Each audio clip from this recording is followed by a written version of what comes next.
Pune स्टेशनवरनं 20 kilometre जुन्या मुंबई पुणे हायवेने आल्यानंतर निगडी लागतं आपल्याला। निगडी बशी भक्ती शक्तीपासून सरळ आपण पुढं आल्यानंतर भेळ चौक लागतो। भेळ चौकातून आपण थोडंसं पुढं आल्यानंतर धन्वंतरी हॉस्पिटल लागतं। धन्वंतरी हॉस्पिटलच्या थोडंसं पुढं आल्यानंतर महानगर पालिकेचा सरकारी दवाखाना आहे, आरोग्य केंद्र, त्याच्या शेजारीच आपण आज दत्त मंदिरात दर्शन घेण्यासाठी जाणार आहोत। अतिशय सुंदर असं हे मंदिर प्राधिकरण मध्ये आहे, निगडी प्राधिकरण।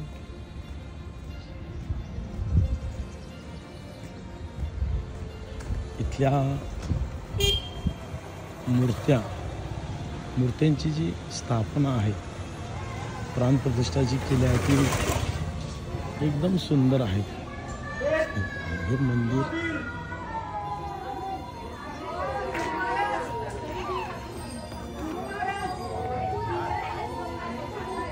आताच दुपारची मध्याह्न आरती सकाळपासून नित्य कार्यक्रम त्या ठिकाणी संपन्न झालेले आहेत।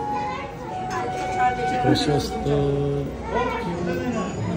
असा या ठिकाणी सभा मंडप आहे। ओम हवन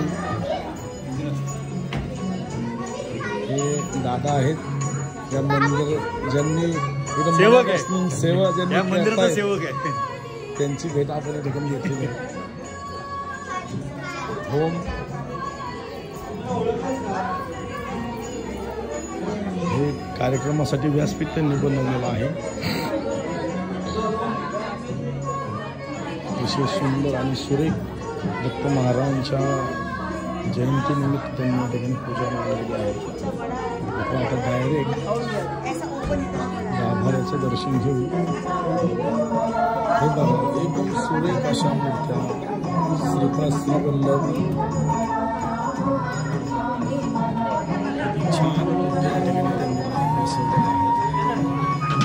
गाभारा देखील नरसिंह सरस्वती आहेत। मध्यंतरी महाराजांची मूर्ती आहे, नरसिंह सरस्वती आहे। या ठिकाणी श्रीपाद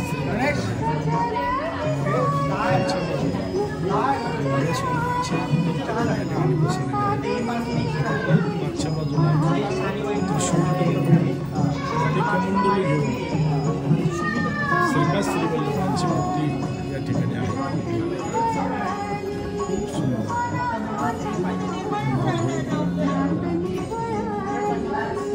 सुंदर असं डेकोरेशन, खूप सुंदर असं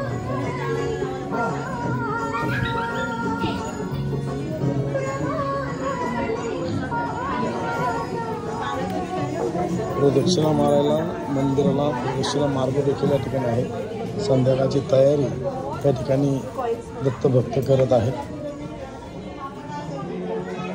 ही पालखी आहे, संध्याकाळी पालखीचं नियोजन आहे।